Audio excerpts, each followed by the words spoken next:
as the crowds are coming out behind me from Hans Abrahamsson's Schnee, performed by the Mahler Chamber Orchestra.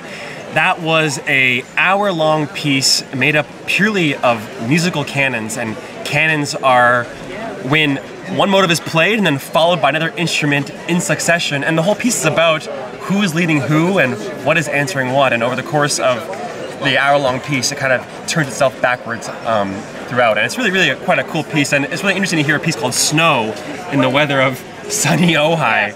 As you see next to me, Steve Smith is no longer here. We have two members of the Mahler Chamber Orchestra, Anna and Michiel, and we are happy to welcome them to the Ojai live stream. Welcome. Hello. So, first of all, instruments, what do the players play in the orchestra? We play the violin, both of us. Both violinists? Both of us, yes. Fantastic. Now tell me about your, first of all, just experience of being here in this city and in this festival. Okay, yeah, it's beautiful to be here. It's such a nice place. People are so nice. They're like talking to you on the street. They're asking you questions about like what you play, what you're doing here, where you come from, and I think we all feel very welcomed and we're very happy to be here. Definitely, there's so much enthusiasm from everybody, and what amazes me is that they have so much patience and the will to listen to all this modern music. I mean, we call it modern music, although it's still sometimes already 30, 40 years old. Yeah. But still like 20th century music, because worldwide, of course, there's, we think, not enough attention for this kind of music. But here, it's always full, and people are really taking their time to really dig into it and listen to it. So that's very special. Yeah, one cool aspect of this festival is the fact that out there in the lawn, the audience gets a chance to interact with you guys after each concert and hang out with you and have a drink with you, and that's special here, right? Yes, I don't know any other festivals that really have that kind of camaraderie amongst audience and performers. Yes, true. So why don't you just talk about how, I guess, Mahler Chamber Orchestra, what's the genesis and how did it begin? Well, it began actually in the early 90s when we all played in an orchestra that was called the Gustav Mahler Youth Orchestra, which was founded by Claudio Abbado, a very famous Italian conductor who passed away a couple of years ago.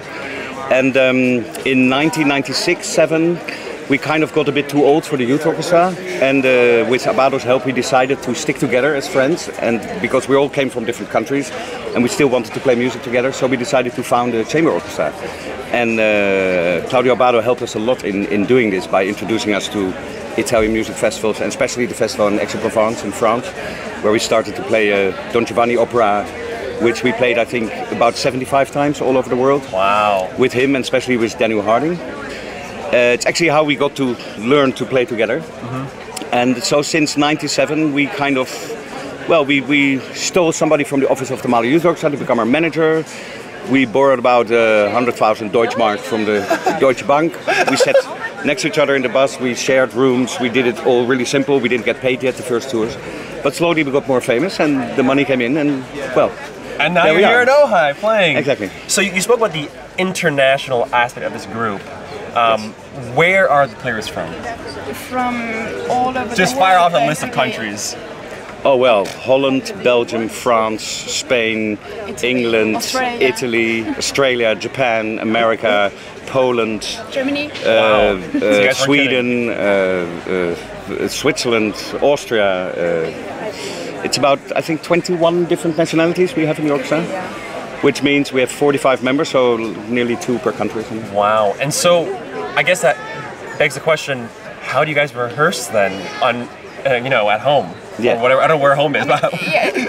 home is difficult to say. So, like, the office is in Berlin, in Germany, but we rehearse where we have the first concert. So we have projects in different cities and in different countries as well. So we always rehearse there, we meet there. So everyone comes from where he or she lives, and and then we just meet there to work together. Now, also, obviously, music is the connecting language, but what is the actual spoken language that connects you guys in rehearsal? English. English? English, yes. Yes. And is there, I imagine there must be some moments where there's a question about what someone said, and some, if everyone's international, or... Yeah. No? Well, it's kind of clear. I mean, we all speak English, we all understand. But of course, we have conductors who prefer to speak in German, for example. And then we do it in German. It's fine. I mean, then not everybody understands. You know, some French or but then some Spanish. Then we translate. And, some Spanish people don't understand German, but it's a mix. I mean, you learn to speak foreign languages really fast in our orchestra. I mean, if you play with us, it will take maybe a couple of years, and you'll speak French, German, and English, and maybe a bit of Italian and Spanish. And but in general, as a musician, you're used to speak different languages, or it helps a lot if you speak different languages, because like the music world in general is very international. Yeah. And so it's part of the work. It's part of the life. So here on the stage, I've seen you guys perform with conductor and without conductor. Can you speak about the difference there, and then what that means? Oh yes. Well, it's a big difference. For me, it is because you know the conductor. In this case, you know, we play all these modern pieces, which are sometimes rhythmically very complicated, and you just really need somebody to show you where the beat is. Mm-hmm. With classical music, that's different, because a Beethoven symphony actually doesn't need anybody to show where the first beat is, because it's obvious, because the music speaks for itself. Yeah. The reason here we have a conductor is only to show us actually where we are, not to show us with his hands how to play, or, you know, to use expression.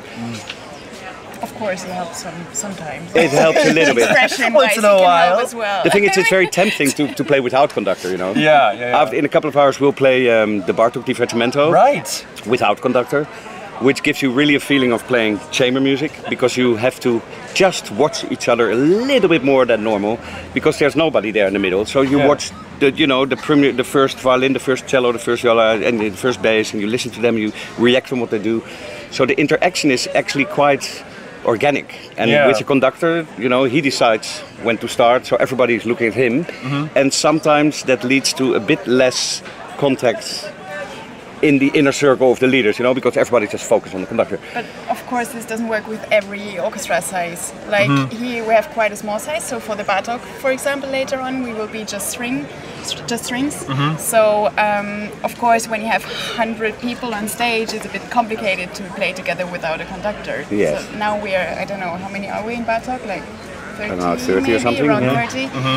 And I think this is also a very special thing about our orchestra, that this works so well, because everyone is very awake, very open, and very attentive, and it's really easy in this orchestra to do that. Yeah, and do you think that for the audience members watching, do they feel something different without a conductor? Yes, I think so, definitely. What are they feeling in your mind? I think they feel that we are really in touch with each other all the time. That we are like trying to be one kind of organism that plays together, and they will notice that we are really aware and reacting and looking and communicating with each other. Yeah. But about the conductor, you know, we are, of course, we are a bit spoiled with our conductors because we get really good ones. So, for example, we play a lot with Daniele Gatti, who's now principal conductor in Amsterdam in the Concertgebouw, and if we can play a Beethoven symphony without conductor, and we can do it really well. But when he's there, he is able to add something and to really tell us some things we are just not aware about, or things we don't know. So if the conductor is really, really good, it's always nice to have one. Right. Because he has something, not just for this, but he has something to say. Yeah. And it expands our right. So then the sum of the parts is greater than the whole when you have everyone playing together, but also someone up there even adding even more. Yeah. Then you have something truly great. And because he has also the bigger image. Like, you know, we're at our music stand, so we don't see the whole image when we play. Yeah. Of course we try to, but sometimes it's just not possible, because sometimes you're just busy with playing what's written in your part. So it helps. Yeah, then it helps. It helps a lot, but it's challenging to play without. Yes. So we're going to lift the curtain here a little bit. You come to Ojai. Where does everybody stay, and how does like an orchestra come into the city and just live? It depends the city where we are. Yeah. So now here in Ojai, we're living in different houses.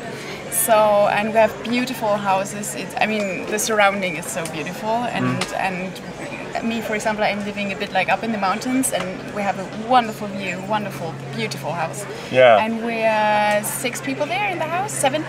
And others are living in a hotel, and then we meet for rehearsals here. We are here, we rented cars so that we can go to the rehearsal places. And there's a lot of bikes. You have some biking around as well. Is that you guys? Yes. Yes. A lot of bikes back there. It would be a bit too challenging for me to go up the mountain with a bike, so we have a car. No, it's 2 of our guys in my house. They rented bikes, and one of them even went to Santa Barbara on it and back. Really? Wow. Through the mountains. Amazing. So, obviously, you guys have been swallowing down a lot of music here. I mean, like every day from sun up till sundown, there is like major pieces. Can you just speak about the rehearsal process for here specifically at Ojai? Well, I have to say it's quite tight because there's so much at the same time that you know, it's really from 9 to 10 we rehearse this, from 10 to 11 we rehearse this, and you can't really go over time because there's other people waiting to do the next piece. So it all really, you have to be really very economic with your time. But that's also good for the festival spirit, you know, because we have to work fast and hard and just go for it. And, but it is sometimes, you know, when we're just the orchestra and there's no festival, there's just a hall and there's a symphonic concert, we are able to say, okay, let's continue half an hour more because we just need the time. And here it would be impossible because there's the next group waiting to do their rehearsal and stuff. So it's quite tight, but it's very challenging. Yes. Yeah, absolutely. Because, you know, I'm up here in this desk all day, and as I'm sitting at this desk, I hear you guys back there just rehearsing, like, and sound check and rehearsal. It's not like back all day long. It's actually quite amazing. I mean, it's also not everyone is playing every piece, of course. Yes. So it also, like, sometimes you're free and other people are rehearsing, so yeah. And what's really nice for the people who are from Ojai and in the area, they can come by all day long and watch them rehearse. Yeah. It's actually such a treat to be part of this community. That's very special that it's open here. Yeah. It's totally open. Because normally on every hall, every festival, it's kind of forbidden to come and join the rehearsals. Here, people are welcome to sit anywhere they want during the rehearsals. That's really special. Yeah, like my morning routine is I get breakfast, and then I wander right to here, and I watch about 15 minutes of the rehearsal, go, sounds great, and then I come and go back to work. You know, it's amazing. So, I want to talk about a few of the pieces we've had so far. I want to start off with the Thursday evening opener, which was a bang of an opener for a festival, the Bye Bye Beethoven. For those of you who didn't catch this piece, can you just first describe the piece? Yeah, well, I remember the first time we rehearsed this piece was in Hamburg, 2 or 3 years ago, and the first thing Patricia Kopachinskaya told us, she said, ladies and gentlemen, I want you to be aware that in every music library in the world, there's piles of scores and of new pieces that have either been played once or never.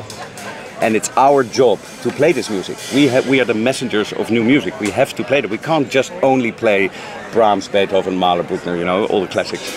We just can't. We are obliged to play this. So please be aware of that. And she really made it very clear to us that she finds that really important. Therefore also the title, Bye Bye Beethoven, it's time for something else. You know, it sounds a bit rough because of course Beethoven was a really modern composer for his time. But I think that's also why she used him, because he was also a very progressive composer in his days. And it's a combination of 20th century music and old music. Like there's a Bach cantata and there's the Beethoven violin concerto. There's also the Charles Ives, which is a bit later, beginning 20th century. There's a piece by Courtag. There's a piece by John Cage for 4 voices. So it kind of it wants us to realize that it's important, especially for the programmers in halls, to play more 20th century music or even 21st century music. Yeah. And not only play all these classics all the time. The question is, we talked about it with Patricia, do we have to play what the audience wants to hear, or do we have to play what we think the audience should hear? Mm-hmm. And we think it's that. What you think they should hear? Yes, because we have a job to do. It's not that we are just, you know, just playing to sound beautiful, to play another to Brahms sonata or Beethoven. You know, we all know that music. It's nice to do it, but we also have a task of playing all this house of music that have never been played. Yeah, yeah. Can you speak about the collaboration of Kopachinskaya and Maria Ursprung and how that, you know, how I was working with them? That was great because they're both so creative and they had so many ideas, both of them. And when we did it 2 years ago, I think we were even more in the working process, maybe like how we can arrange everything and how we go on stage and off stage and how everything works with lighting. And of course, here it was another challenge because of the open air stage. But then also the wall, which was coming from backstage, which was probably very exciting also for the audience. But I think that it worked very well, like with both of them together. They were also very respectful with each other, and also with us as musicians. Yeah. And very patient also. Yeah. And Because oh, go ahead. Sorry. Well, what's good to know is that Maria, the director, she normally when she works in Germany, she does a lot of music theater, so she's used to work with musicians. Ah, so that is important. So you know, because normal theater directors, we've worked with them also, and sometimes they have no idea how musicians move on stage because we're not actors, you know. Yeah. We can't really act. Yeah. So there's choreography for us, right, but there's not real acting. And she understands that. She knows how to deal with musicians, which is a big pro. Absolutely, because in that piece, as well as the DSE array, you guys were moving around the stage. I mean, in the Bye Bye Beethoven, the big climax at the end, you guys took your stand and slammed it down, which was very shocking and very loud. You know, that was the Bye Bye. I think it is important to know that the person directing you knows that you're carrying a very expensive instrument that you have to breathe if you're a woodwind player, and you can't just like do something crazy. Yeah, she would never force us like to hurt our instruments or ourselves. Yeah. So how often do you find that perhaps in rehearsal something's asked of you that maybe it would be too much, like acting wise, or is it all within reason? You think? I never experienced that. Never. It was always great, fine for me. Yeah. I mean, I would do anything Patricia asked me to do. I mean, yesterday people were laying on the ground and playing and like, so actually, no, I never. Yeah. Nobody ever said no. I'm not going to do that for me. No, Especially we're. I have to say, the Mahler Chamber Orchestra is a very flexible orchestra. Yeah. You know, if a conductor asks us to play something twice as slow as we're used to, or twice as fast, or whatever, we'll do it, because we're in for change, and we're in for taking risks, and therefore we need to be really flexible. So. It fits us really well to play here. Yeah. So this year, one of the featured composers is Michiel Hirsh. Yeah. Can you speak about his music and anything that you played of his, either the premiere or the violin concerto? You played Tom. I played the premiere. And that was very intense. Like just before the interview, actually, I again read the texts, which are in the music as well. And it's just emotionally very, very intense. And also because you know that it's his story in a way, what he's writing about. Yeah. It's just very serious. And also for us when we played it, I think it really changed us. Like you feel different when you start playing the piece and then when you finish the piece. Yeah. And it's, like even with classical pieces, you need a bit of time to get used to it or to like get your ears used to listen to it as well. And there's so much information in contemporary music that when you play it the first time, you like while playing you realize, oh, now this is happening or that is happening. Maybe you didn't realize that in the rehearsal, but then in the concert you're a lot even more awake, and then it's very exciting. So I think we will have 2 other performances with the piece, and I think they will be maybe again very, very different and even more, Yeah, that piece was 80 minutes of very serious, emotionally, and I think I'd imagine physically to play that kind of tense music for that long. How do you prepare, either putting the piece together or just prepare for that kind of a major performance beforehand? I prepared it a lot, I have to say. It was quite difficult to practice the piece because I also never played a piece up by him, so I didn't know his style before, and I didn't know like what would be important when we played and what would be less important, because there are so many instructions in the part, like how you have to use the bow or your left hand as well, like quarter tones, and this is also difficult to hear. So you need the other guys to be around you to realize what's going on. And I also didn't know about the text. So when I came here and we had the first rehearsal without singers, all of us, we were still a bit like, okay, so let's see what's like happening now. And then when both of the singers arrived, we were all stunned because they're doing such an amazing job. Yeah. And I think they did the most work to make that happen. Yeah, what you're speaking about is like the thrill of a world premiere is that the piece is unfolding before you as you are learning it. Like you're not sure what's going to sound what, and then it goes on, and then you finally like, oh, here it is, and we're playing it. Exactly. It's pretty amazing. So we have about a minute left. Can you end by just talking about the outreach of MCO and some of their projects? Yes, well, the MCO has an academy. We have a working relation with different conservatories, music schools. If I'm right, the one in Barcelona, one in Manchester, one in Australia, and one in Dortmund in Germany. And every year people are going to these schools to give lessons and do master classes. And we also hold auditions. And then once a year we do a big symphony orchestra project, which includes all the members of MCO, and the other half will be the students who auditioned for us and who were chosen to join us on one tour. And then every year we play for about a week or 10 days. We play in Cologne, Dortmund and Essen, 3 big cities in the southwest of Germany. And then they have the chance to join us and to play with us, and they can experience how it is to play with professional musicians. So we all sit next to a student like this on the desk. And then we are lucky, we can get really great conductors to do then, you know, like big pieces. Like pieces we normally never play because we're a chamber orchestra, but we can do a Mahler symphony, for example, then. Which is great because we're called the Mahler Chamber Orchestra. So we can finally play some Mahler. It suits us in a way. But it's good for the students to get a chance to join us, and then we can also recommend the students to other orchestras, and we just try to help them choose their career and to go one step higher after they've played with us. So that's quite successful, and it's good for us too, because we learn while teaching, while helping them. You know, you develop your own playing too when you play with students. Absolutely. Well, thank you both so much for stopping into the live stream. As you heard by the bells, we're about 10 minutes away from the concert. And stay tuned tonight at 4:30 p.m. where you'll both be playing the Bartók Divertimento. Oh my gosh. Divertimento. Divertimento for strings. Thank you guys both for stopping Thanks for in. having us. You're welcome. Thank you.